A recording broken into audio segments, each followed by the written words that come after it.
Previous వీడియోలో జీవావరణ వ్యవస్థలోని అంశాల గురించి డిస్కస్ చేశాం. ఈ వీడియోలో ఆహారపు గొలుసు, ఆహారపు జాలకం గురించి డిస్కస్ చేద్దాం. ఈ వీడియో చేసే ముందు స్కూల్ అసిస్టెంట్ బయాలజీ విద్యార్థులందరూ కూడా ఒక ముఖ్యమైన విషయాన్ని గమనించండి. 6th క్లాస్ నుంచి ఇంటర్మీడియట్ వరకు స్కూల్ అసిస్టెంట్ బయాలజీ కంటెంట్ మొత్తం వీడియోస్ అకాడమీ టెక్స్ట్ బుక్లో ప్రతి లైన్ కవర్ చేస్తూ చెప్పిన వీడియోస్ కానీ మీకు కావాలనుకుంటే ప్లేస్టోర్లోకి వెళ్ళి నరేష్ బయోసైన్స్ అనే యాప్ను డౌన్లోడ్ చేసుకొని అతి తక్కువ ధరకే వీడియోస్ అనేవి మీరు పర్చేజ్ చేసుకోగలరు. అదేవిధంగా school assistant biology methodology test series కూడా రీసెంట్గా ప్రారంభించడం జరిగినది. 2023-24 అకాడమీ బయాలజీ టెక్స్ట్ బుక్ అనేది మార్కెట్లో ఉంది. ఆ అకాడమీ టెక్స్ట్ బుక్లో మొత్తం పాఠ్యాంశాలను 10 యూనిట్లుగా విభజించి యూనిట్ సిలబస్ ముందుగా ఇచ్చి ప్రతి ఆదివారం ఎగ్జామ్ నిర్వహించబడును. మొత్తముగా 3 టెస్టులు అండి. ఒక యూనిట్కి 20 బిట్లు అనేవి ఉంటాయి. లాస్ట్కి మొత్తం 10 యూనిట్లు 10 ఆదివారాలు అయిన తర్వాత 100 మార్కులకి 2 గ్రాండ్ టెస్టులు కూడా నిర్వహించబడను. ఈ మొత్తం బయాలజీ టెస్ట్ సిరీస్ కేవలం 199 రూపాయలకే నరేష్ బయోసైన్స్ ఆన్లైన్ యాప్లో పొందుపరచడం జరిగింది. ఆసక్తి గల విద్యార్థులు యాప్ను డౌన్లోడ్ చేసుకొని పర్చేజ్ చేసుకోగలరు. ఇంకో ముఖ్యమైన విషయం, యూట్యూబ్లో ముందు కొన్ని క్లాసులు విని అకాడమీ టెక్స్ట్ బుక్ పక్కన పెట్టి నచ్చితే నరేష్ బయోసైన్స్ యాప్ను పర్చేజ్ చేసుకోగలరు. క్లియర్ కదండి. ఇప్పుడు ఒకసారి వీడియోలోకి వెళ్దాం. చూడండి, ఆహారపు గొలుసు. ఆహారపు గొలుసు గురించి మనకు తెలియాలంటే ముందు జీవవర్ణ వ్యవస్థలో కొన్ని రకాల సజీవ అంశాలు, నిర్జీవ అంశాలు ఉంటాయి. వాటి కోసం తెలియాలండి. కాన్సెప్ట్ చూడండి, జీవావరణ వ్యవస్థలో కొన్ని రకాల సజీవ అంశాలు ఉంటాయండి. కాన్సెప్ట్ కరెక్ట్గా వినండి. సజీవ అంశాలు ఉంటాయి. అదేవిధముగా కొన్ని నిర్జీవ అంశాలు ఉంటాయండి. సజీవ అంశాలకే మనకి జీవకారకాలు అన్నాడు. వీటికే నిర్జీవ కారకాలు అని పిలవడం జరుగుతుంది. ఇంటర్మీడియట్ జంతు శాస్త్రం ప్రథమ సంవత్సరంలోని, అదే ఇంటర్మీడియట్ ఫస్ట్ ఇయర్ జువాలజీలో అంశం అండి. ఇది టెక్స్ట్ బుక్ పక్కన పెట్టుకొని మీరు చూడొచ్చు. వీడియో నచ్చితే అప్పుడు చూడండి. ఓకే, కాన్సెప్ట్ చూడండి. సజీవ అంశాలు లేదా జీవకారకాలు, నిర్జీవ అంశాలు లేదా నిర్జీవ కారకాలు ఆవరణ వ్యవస్థ లేదా జీవవర్ణ వ్యవస్థలు ఉంటాయి. ఇటువంటి సజీవ అంశాలు లేదా జీవకారకాలు ఎవరంటే మొక్కలు, అదేవిధముగా జంతువులు, అదేవిధముగా సూక్ష్మజీవులు అండి. మొక్కలు, జంతువులు, సూక్ష్మజీవులు అనేవి జీవకారకాలు. నిర్జీవ అంశాలు ఎవరంటే గాలి, నీరు, వర్షపాతం, ఉష్ణోగ్రత, సూర్యరశ్మి మొదలైనవి నిర్జీవ అంశాలు. మరి ఇటువంటి జీవకారకాలనే మనకి 3 రకాలుగా విభజించడం జరిగిందండి. జీవకారకాలు అవి ఏంటంటే, ఒకటి ఉత్పత్తిదారులు అండి. ఉత్పత్తిదారులు. సెకండ్ వన్ ఎవరంటే వినియోగదారులు అండి. సెకండ్ వన్ వినియోగదారులు. థర్డ్ వన్ ఎవరంటే విచ్ఛిన్నకారులు అండి. విచ్ఛిన్నకారులు. చూడండి ఒకసారి, ఉత్పత్తిదారులు, వినియోగదారులు, విచ్ఛిన్నకారులు. ఇక్కడ జీవకారకాలు ఏం చెప్పాను? మొక్కలు, జంతువులు, సూక్ష్మజీవులు అన్నాడు. సింపుల్గా ఉత్పత్తిదారులకు ఎగ్జాంపుల్ ఎవరంటే మొక్కలు అండి. వినియోగదారులకు ఎగ్జాంపుల్ ఎవరంటే జంతువులు. విచ్ఛిన్నకారులకి ఎగ్జాంపుల్ ఎవరంటే సూక్ష్మజీవులు అండి. సూక్ష్మజీవులు కాన్సెప్ట్ వినాలి ఇక్కడ. సూర్యరశ్మి సమక్షంలో సొంతంగా ఆహారాన్ని తయారు చేసుకునే జీవులే ఉత్పత్తిదారులు. అంటే ఉత్పత్తిదారులు ఎవరు ఉంటారండి? మొక్కలు ఉంటాయి. అదే జల జీవావరణ వ్యవస్థలోనైతే నీటి ఆవరణ వ్యవస్థలో కరెక్ట్ చూడండి, వృక్ష ప్లవకాలు లేదా కొన్ని శైవలాలు, కొన్ని నీటి మొక్కలు, ఇవన్నీ కూడా ఉత్పత్తిదారులండి. ఇవే కాంతి స్వయం పోషకాలు. కాంతి స్వయం పోషకాలు సూర్యరశ్మి సమక్షంలో ఆహారాన్ని తయారు చేసుకుంటాయి. మరి అలా కాకుండా కొన్ని రకాల బ్యాక్టీరియాలు ఉన్నాయండి. ఐరన్ మరియు సల్ఫర్ బ్యాక్టీరియాలు ఉంటాయండి. ఐరన్ మరియు సల్ఫర్ బ్యాక్టీరియాలు రసాయన స్వయం పోషితాలండి. ఇవి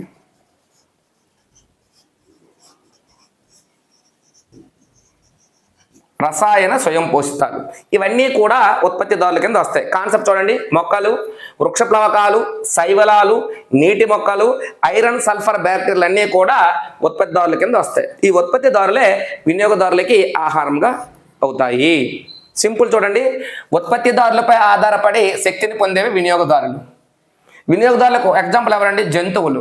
అంటే వినియోగదారులు ప్రత్యక్షంగా కానీ పరోక్షంగా కానీ మొక్కలపై ఆధారపడతాయి, అదేవిధంగా ఇతర జంతువులపై కూడా ఆధారపడతాయి. సింపుల్ చూడండి, వినియోగదారులు మొక్కలు లేదా జంతువులు లేదా రెండింటిని ఆహారంగా తీసుకుంటాయండి. రెండింటిని ఆహారంగా తీసుకుంటాయి. మొక్కలు లేదా జంతువులు లేదా రెండింటిని ఆహారంగా తీసుకుంటాయి. ఉదాహరణ మాత్రం ఎవరు? జంతువులు. ఇటువంటి వినియోగదారులు ఆహారపు అలవాటును బట్టి మళ్ళీ రకరకాలుగా ఉంటాయండి. కాన్సెప్ట్ చూడండి, ఒకటి ప్రాథమిక వినియోగదారులు. కరెక్ట్ కాన్సెప్ట్ చూడండి, ప్రాథమిక వినియోగదారులు. రెండు ద్వితీయ వినియోగదారులు అండి, ద్వితీయ వినియోగదారులు. మూడు తృతీయ వినియోగదారులు. నాలుగు ఉన్నత స్థాయి వినియోగదారులు. ప్రాథమిక వినియోగదారులు ఉత్పత్తిదారులపై ఆధారపడతాయండి. అంటే మొక్కలను ఆహారంగా తీసుకునేవే ప్రాథమిక వినియోగదారులు. అంటే ఇండైరెక్ట్గా ప్రాథమిక వినియోగదారులు ఎవరవుతారండి? ఇప్పుడు శాకాహారులు. ప్రాథమిక వినియోగదారులు శాకాహారులు. అంటే ఆవు, కుందేలు, గుర్రం, మేక ఇవన్నీ శాకాహారులు. ప్రాథమిక వినియోగదారులపై ఆధారపడేవి ద్వితీయ వినియోగదారులు. ద్వితీయ వినియోగదారులపై ఆధారపడి తృతీయ నుంచి ఉన్నత స్థాయి. అంటే కప్పలు, పాములు, సింహాలు, పుల్లు ఇవన్నీ కూడా ఈ ద్వితీయ, తృతీయ, ఉన్నత స్థాయి వినియోగదారులకు వస్తాయి. క్లియర్ కదండి? ఇదే జల జీవావరణ వ్యవస్థలోనైతే ప్రాథమిక వినియోగదారులుగా ఎవరుంటారో చూడండి, జంతు ప్లవకాలు. అంత ఇంటర్మీడియట్ టెక్స్ట్ బుక్ అండి ఇది. జంతు ప్లవకాలు లేదా నత్తలు లేదా కొన్ని కీటకాలు, ఇవి శాకాహారులు అండి. ఇవన్నీ కూడా ప్రాథమిక వినియోగదారులు. మరి జల జీవవర్ణ వ్యవస్థలో ద్వితీయ వినియోగదారులు ఎవరు వస్తారంటే చేపలు వస్తాయండి. వీటిని చేపలు తింటాయి. కాన్సెప్ట్ అది. క్లియర్ కదండి? ఇది వినియోగదారుల గురించి. విచ్ఛిన్నకాలు చూడండి, విచ్ఛిన్నకాలకి ఎగ్జాంపుల్ ఎవరు చెప్పాం? సూక్ష్మజీవులు అన్నాం. ఆ సూక్ష్మజీవులు ఎవరో కాదండి, బ్యాక్టీరియాలు, శిలీంధ్రాలు. బ్యాక్టీరియా మరియు శిలీంధ్రాలే విచ్ఛిన్నకారులు అండి. వీటికే పూతికాహారులను కూడా అనవచ్చు. ఇవి ఏం చేస్తాయంటే సంక్లిష్ట కర్బన పదార్థాల నుండి ఇవి కార్బన్ డైఆక్సైడ్, నీరు, పోషకాలను విడుదల చేస్తాయి. చాలా ఇంపార్టెంట్ అండి. విచ్ఛిన్నకారులు అనేవి సంక్లిష్ట పదార్థాల నుండి కార్బన్ డైఆక్సైడ్, నీరు, పోషకాలను విడుదల చేస్తాయి. ఈ ప్రక్రియనే విచ్ఛిన్న ప్రక్రియ అంటారు. దీనిలో పాల్గొనే జీవులే విచ్ఛిన్నకారులు. ఇటువంటి విచ్ఛిన్నకారులకి బెస్ట్ ఎగ్జాంపుల్ ఇప్పుడు నార్మల్ చెప్పానండి, బ్యాక్టీరియా, శిలీంధ్రాలని. విచ్ఛిన్నకారులు అంటే ఆహార పదార్థాలను లేదా సంక్లిష్ట పదార్థాలు విచ్ఛిన్నం చేసే వాటిని ఇక్కడ నార్మల్గా డెట్రివోర్లు అని కూడా అనొచ్చండి. కరెక్టేనండి. డెట్రివోర్లు చాలా ఇంపార్టెంట్ పదం అండి. ఇది చూద్దాం డెట్రివోర్లు ఎంతేటో. మనకు తెలిసిన ఒక డెట్రివోర్ వానపాము అండి. ఇప్పుడు మీకు కన్ఫ్యూజ్ రావచ్చు, బ్యాక్టీరియా, శిలీంధ్రాలు, విచ్ఛిన్నకారులు అన్నారు, వానపాము ఏంటి అని. వానపాము కూడా కొన్ని రకాల డెట్రిటిస్ను ముక్కలు చేస్తుందండి. డెట్రిటిస్ అన్ని మంచి పదాలండి. విచ్ఛిన్నకారుల్లో జరిగే ప్రక్రియ విచ్ఛిన్న ప్రక్రియ. చూడండి, చిన్న ఎగ్జాంపుల్. విచ్ఛిన్నకారుల్లో జరిగే ప్రక్రియ విచ్ఛిన్న ప్రక్రియ తెలిసిందే మనకి. ఇది విచ్ఛిన్న ప్రక్రియ జరుగుతుంది విచ్ఛిన్నకారుల్లో, అందరికీ తెలిసింది. ఈ విచ్ఛిన్న ప్రక్రియకు ముడి పదార్థం ఎవరంటే డెట్రిటిస్. డెట్రిటిస్ అంటే ఏదో కాదండి, జంతు కళేబరాలు కానీ వృక్ష కళేబరాలు కానీ లేదా పుష్పాలు, ఫలాలు, బెండు, ఆకులు ఇవన్నీ కూడా డెట్రిటిస్ అంటారు.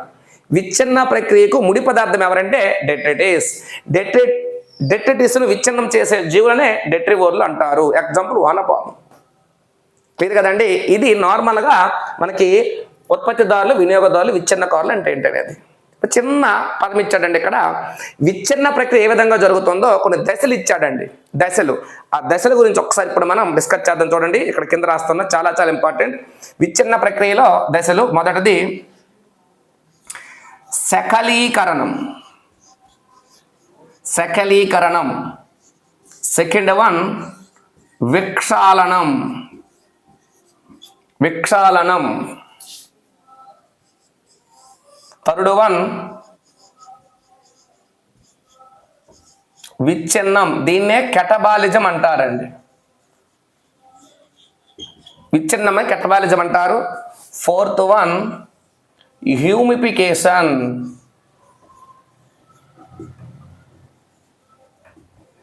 హ్యూమిఫికేషన్. ఫిఫ్త్ వన్ ఖనిజీకరణ. ఖనిజీకరణ. ఇది విచ్ఛిన్న ప్రక్రియ గురించి ఎగ్జాంపుల్ దశలండి. చూద్దాం. ఫస్ట్ శకలీకరణం. చూడండి ఒకసారి. శకలీకరణం అంటే డెట్రిటిస్ అంటే కుళ్ళిపోయిన మొక్క భాగాలు కానీ జంతువుల పేడ కానీ ఏమైనా డెట్రిటిస్ అంటారు. వాటిని చిన్న చిన్న ముక్కలుగా విడగొట్టే ప్రక్రియ శకలీకరణం. వానపాములు అనేవి డెట్రిటిస్ను చిన్న చిన్న ముక్కలుగా విడగొట్టే ప్రక్రియ శకలీకరణం. శకలీకరణం తర్వాత జరిగే ప్రక్రియ విక్షాళనం. విక్షాళనం అంటే నీటిలో కరిగే, చూడండి ఇక్కడ, నీటిలో కరిగే అకర్బన. అకర్బన పోషక పదార్థాలు. పోషక పదార్థాలు నేలలోకి ఇంకి లభ్యం కాని లవణ అవక్షేపాలుగా ఏర్పడతాయి. చాలా ఇంపార్టెంట్ పాయింట్లు అండి ఇవి. మళ్ళీ చూడండి. శకలీకరణ జరిగిన తర్వాత విక్షాళన ప్రక్రియ ద్వారా నీటిలో కరిగే అకర్బన పోషక పదార్థాలు అనేవి నేలలోకి ఇంకుతాయి. కానీ అవి లభ్యం కాని లవణ అవక్షేపాలుగా ఉంటాయి. ఆ లభ్యం కాని లవణ అవక్షేపాలుగా ఉండే అకర్బన పోషక పదార్థాలను బ్యాక్టీరియా శిలీంధ్రాలు విచ్ఛిన్నం చేస్తాయి. చూడండి ఎంత అద్భుతమో. బ్యాక్టీరియా శిలీంధ్రాలు. బ్యాక్టీరియా శిలీంధ్రాలు ఎంజైమ్లను ఉత్పత్తి చేసి వాటిని చిన్న చిన్న సరళమైన అకర్బన పోషకాలుగా విచ్ఛిన్నం చేస్తాయి. దాన్ని విచ్ఛిన్న ప్రక్రియ అంటారు. తరువాత మనకి ఒక ముదురు వర్ణము సేంద్రియ ఎరువు ఏర్పడుతుంది. దాన్ని హ్యూమస్ అంటారు. హ్యూమస్. హ్యూమస్ ఏర్పడమే హ్యూమిఫికేషన్. చూడండి. విచ్ఛిన్న ప్రక్రియ తర్వాత నేలలో హ్యూమస్ ఏర్పడుతుంది, సేంద్రియ ఎరువు. అది ముదురు వర్ణంలో ఉంటుంది. ఆ హ్యూమస్ను కొన్ని రకాల సూక్ష్మజీవులు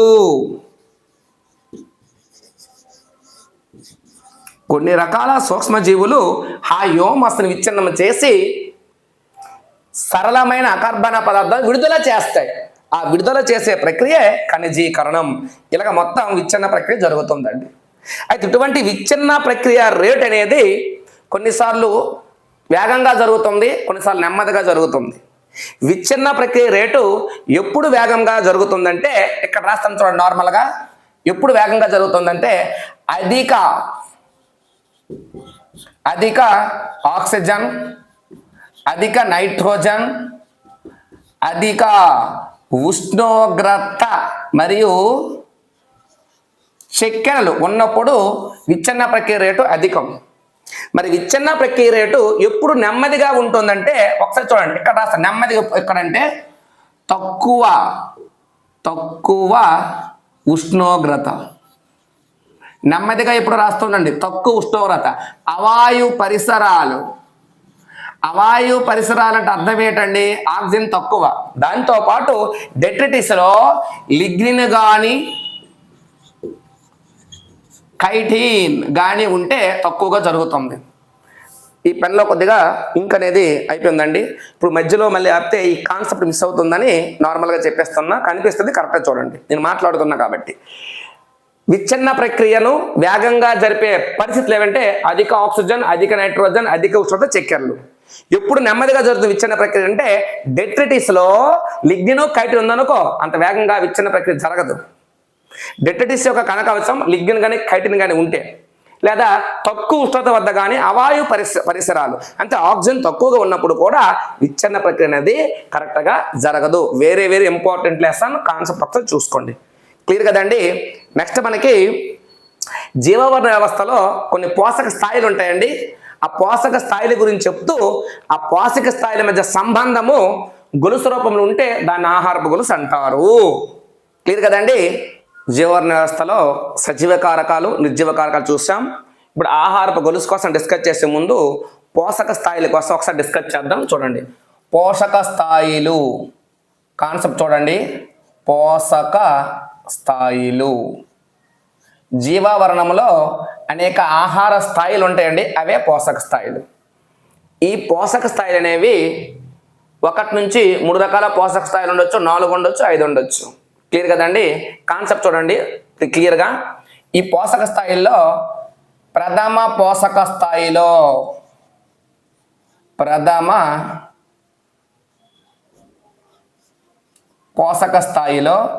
ఎప్పుడు కూడా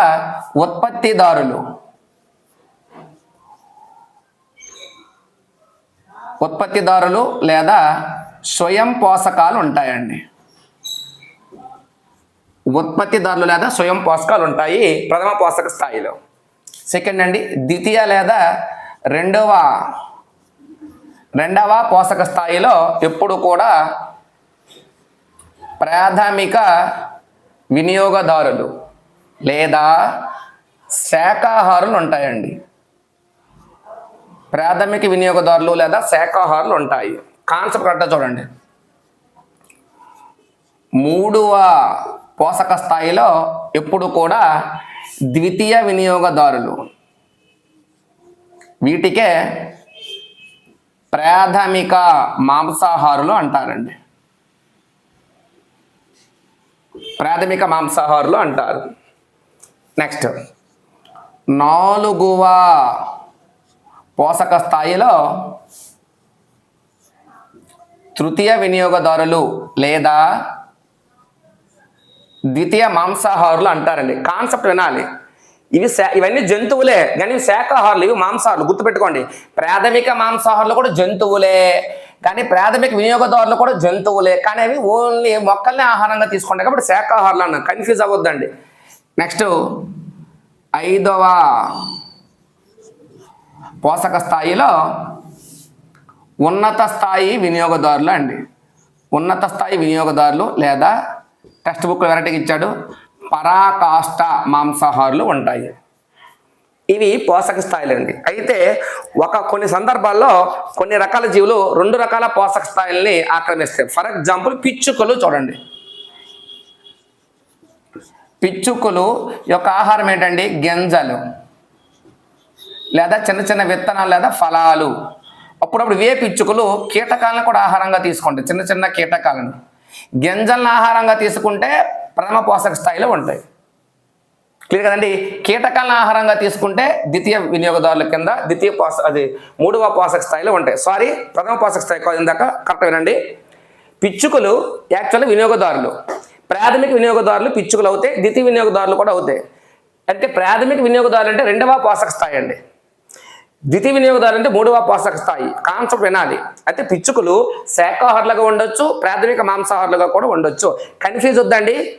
3వ పోషక స్థాయిలో ద్వితీయ వినియోగదారులు, ప్రాథమిక మాంసాహారులు ఉంటాయి. ప్రాథమిక మాంసాహారులు అంటే అర్థం ఏంటి? మాంసాన్ని తీసుకునేవి ప్రాథమిక మాంసాహారులు, వీటిని తినేవి ద్వితీయ మాంసాహారులు. కాన్సెప్ట్ అది. క్లియర్ కదండి. ఇంకో బిట్ చూడండి, శాకాహారులను తినే మాంసాహారులే ప్రాథమిక మాంసాహారులు, మాంసాహారులు తినే మాంసాహారులే ద్వితీయ పరాకాష్ట మాంసాహారులు. క్లియర్ కదండి. ఈ విధముగా పోషక స్థాయిల్లో కింద నుంచి పైకి వెళ్తున్న కొలది ఆహార పదార్థాల శక్తిని సరఫరా అవుతుంది. ఇలా సరఫరా అవ్వడం అనేది ఒక గొలుసు రూపంలో ఉంటుంది కాబట్టి దాన్ని ఏమని పిలిచారంటే ఆహారపు గొలుసు అన్నారు. ఒక పోషక స్థాయి నుంచి మరొక పోషక స్థాయికి శక్తి ఏ విధంగా బదిలవుతుందో లింకులు ఉంటుంది, గొలుసు రూపంలో ఉంటుంది. దాన్నే ఆహారపు గొలుసు అన్నారు. చాలా చాలా ఇంపార్టెంట్ పాయింట్. ఇటువంటి ఆహారపు గొలుసు అనేది 3 రకాలండి. ఒకటి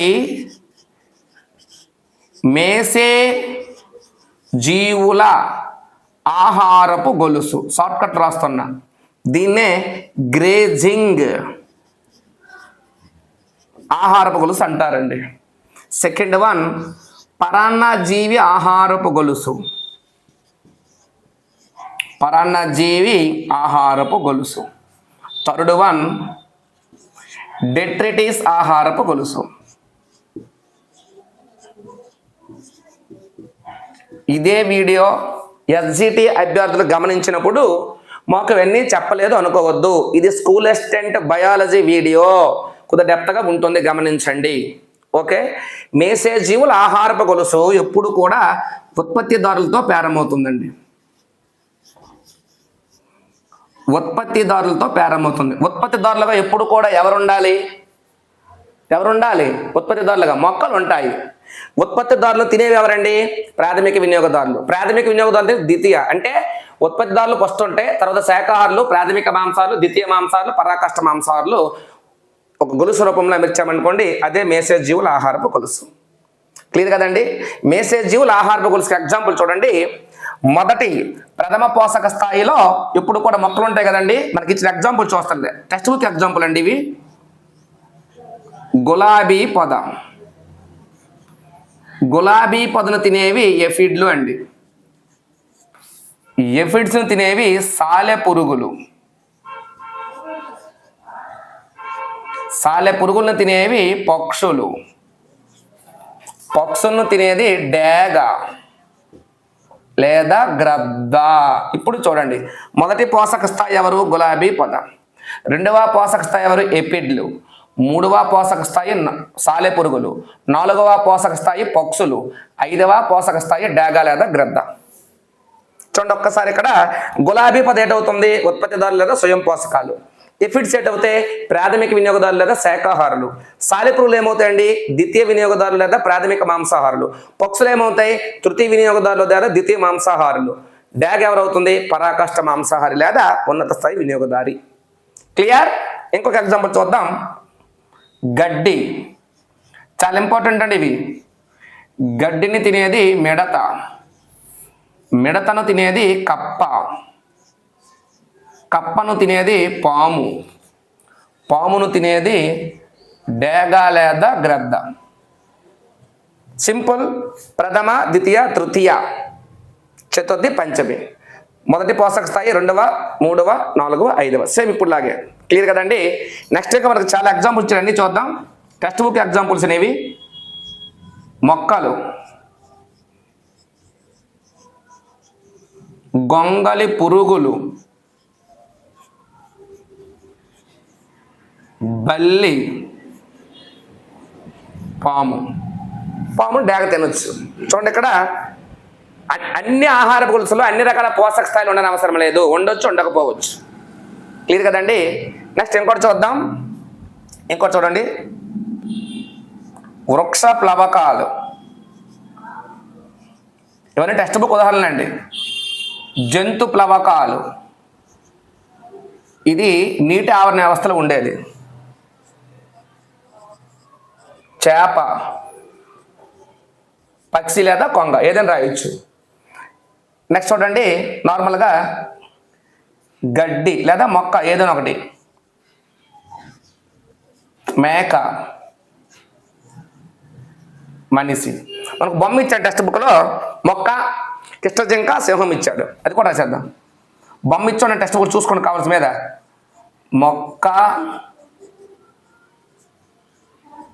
కృష్ణజింక, సింహం. ఎన్నేం రాయొచ్చు అండి మన ఇష్టం. మొక్క, జింక, పులి ఎన్నేం రాయొచ్చు. ఇది మేసేజ్ జీవుల ఆహారపు గొలుసు అండి. కరెక్ట్గా అబ్జర్వ్ చేయండి, ఇంపార్టెంట్. నెక్స్ట్ చూడండి, పరాన్నజీవి ఆహారపు గొలుసు. శాస్త్రవేత్తలు మేసేజ్ జీవుల ఆహారపు గొలుసు క్రిందే పరాన్నజీవి ఆహారపు గొలుసును చేర్చారు. పరాన్నజీవ ఆహారపు గొలుసు కూడా ఉత్పత్తిదారులతో ప్రారంభమవుతుంది. ఒకటి గుర్తుపెట్టుకోండి, ఆహారపు గొలుసు ఉత్పత్తులతో ప్రారంభమై యాక్చువల్గా విచ్ఛిన్న కాలుతో అంతమవుతుంది. కానీ విచ్ఛిన్న కాలు ఇక్కడ కనబడవండి గొలుసులో. ఓకే చూడండి, ఉత్పత్తులతో ప్రారంభమైంది. కానీ చిన్న లాజిక్ ఇక్కడ, శక్తి లేదా ఆహార పదార్థాలు అనేవి పెద్ద పరిమాణంలో ఉండే జీవుల నుండి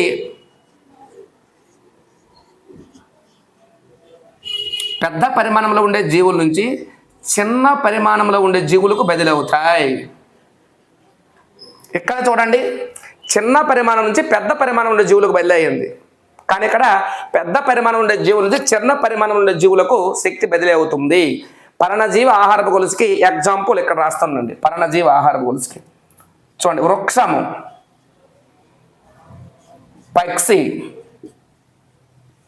పక్షి పైన పర్ణజీవులు, అవి బాహ్య పర్ణజీవులు అవ్వచ్చు, అంతర పర్ణజీవులు అవ్వచ్చు అండి. ఇది పర్ణజీవ ఆహారపు గొలుసు. చెట్టు చివరది డెట్రిటిస్ ఆహారపు గొలుసు. మీ అందరికీ తెలుసు, ఇప్పుడే చెప్పాను. డెట్రిటిస్ అంటే చనిపోయిన జంతు వృక్ష కళేబరాలు లేదా మొక్క భాగాలు, కుళ్ళిపోయిన మొక్క భాగాలే డెట్రిటిస్లు అంటారు. వీటిని విచ్ఛిన్నం చేసేవి బ్యాక్టీరియా శిలీంధ్రాలు, అవే పూతికాహారులు. తర్వాత సూక్ష్మజీవులు, ఎంజైములు, కొన్ని రకాల సూక్ష్మజీవులు వాటి నుండి పోషక పదార్థాలను బయటకు పంపిస్తాయని చెప్పాం. అంటే డెట్రిటిస్ ఆహారపు గొలుసులో ఆహారపు గొలుసు డెట్రిటిస్ నుంచి ప్రారంభమవుతుంది. అంటే చూడండి, డెట్రిటిస్ అంటే ఏంటండి? కుళ్ళిపోయిన మొక్క భాగాలు. ఈ డెట్రిటిస్ను నుంచి శక్తిని పొందేది ఎవరండి? వానపాము. వానపాము నుంచి శక్తిని పొందేవి కప్పల నుంచి శక్తిని పొందేవి సర్పాలు. చూడండి ఎంత అద్భుతమో, పాములండి. ఇంకోటి ఉందండి, జంతు కళేబరాలు. కాన్సెప్ట్ చూడండి, జంతు కళేబరాలు కూడా డెట్రిటిస్లే. జంతు కళేబరాల నుంచే శక్తిని పొందేవి ఈగలు లేదా మగ్గాట్. ఈగలు ఆర్వ అండి. ఈ మగ్గట్ను తినేవి మళ్ళీ ఎవరు? కప్పలు తినే మళ్ళీ ఎవరండి? సర్పాలు. ఇవండి చూడండి, కిందగా రాసిన ప్లేస్ లేదని, ఇవి డెట్రిటిస్ ఆహారపు గొలుసు. క్లియర్ కదండి. నెక్స్ట్ మనకి ఆహారపు జాలకం గురించి ఇచ్చాడండి. ఒకసారి నార్మల్గా ఎక్కడ డిస్కస్ చేసేద్దాం, ఈజీగా అర్థమైపోతుంది. చూడండి, ఆహారపు గొలుసు ఇది. ఆహారపు జాలకం అంటే చూడండి, అనేక ఆహారపు గొలుసులు కలిస్తే ఆహారపు జాలకం ఏర్పరుస్తుంది. కారణం ఏంటంటే, ఆహారపు జాలకం ఏర్పడడానికి కారణం సర్వభక్షకులుగా ఎక్కువగా ఎవరు ఉంటారంటే పక్షులు, అదేవిధంగా మానవుడు అండి. ఆహారపు గొలుసులన్నీ కలిస్తే ఆహారపు జాలకం ఏర్పడుతుంది. దానికి కారణం సర్వభక్షకులు. నార్మల్గా నేను ఇక్కడ మీకు సింపుల్గా అర్థం అవడానికి నార్మల్గా రాస్తానండి. ఒక్కసారి అబ్జర్వ్ చేయండి. అర్థం కావడానికి రాస్తున్నా, మీకు క్లియర్గా అర్థం కావాలి కదా అని ఒకసారి చూడండి. చిన్న ఎగ్జాంపుల్ క్లియర్గా అర్థమైపోద్దండి. ఆహారపు జాలకం అంటే ఏంటో చూద్దాం. ఆహారపు జాలకం చూడండి, ఇక్కడ గడ్డి లేదా చెట్టు ఏదో ఒకటి ఉత్పత్తిదారి గడ్డి. ఈ గడ్డిని తినేది ఎలుక అండి. గడ్డిని తినేది మిడత అండి. మిడతను తినేది కప్ప. ఎలుకను తినేది ఒక సరీసృపం ఇచ్చాడండి, పాలపిండి అని టెక్స్ట్ బుక్ ఇచ్చాడు, పాలపిండి. గడ్డిని తినేది పక్షి అండి, ఏదో ఒక పక్షి, ఒక బర్డ్ ఇచ్చాడు మనకి పక్షి. ఈ పక్షిలో గుడ్లు కూడా ఉంటాయండి, చిన్న చిన్న గుడ్లు అనేవి గడ్డి తినవలే, గుడ్లు. ఈ పక్షి గుడ్డు లేదా పక్షిని తినేది పాము అండి. పామును తినేది ఇక్కడ మనకి ఇచ్చింది డేగ. ఇప్పుడు చూడండి సింపుల్గా, కప్పను తినేది డేగ, కప్పను తినేది పాము, పాలపిండిని తినేది డేగ, ఎలుకను తినేది పాము. చూడండి ఒకసారి, అనేక ఆహారపు గొలుసులు కలిసే కదండి. ఇలాగ అనేక ఆహారపు గొలుసులు కలిసి ఆహారపు జాలకాన్ని ఏర్పరుస్తాయి. ఇది టోటల్గా ఆహారపు గొలుసు, ఆహారపు జాలకం కోసం. నెక్స్ట్ వీడియోలో శక్తి ప్రసరణ ఎలా జరుగుతుంది ఈ పోషక స్థాయిల్లో, ఉత్పాదకత అంటే ఏమిటి, ప్రాథమిక ఉత్పాదకత అంటే ఏంటి, ద్వితీయ ఉత్పాదకత అంటే ఏంటి అనేది నెక్స్ట్ వీడియోలో మనం డిస్కస్ చేద్దాం. క్లియర్ కదండి? ఓకేనా? బాయ్.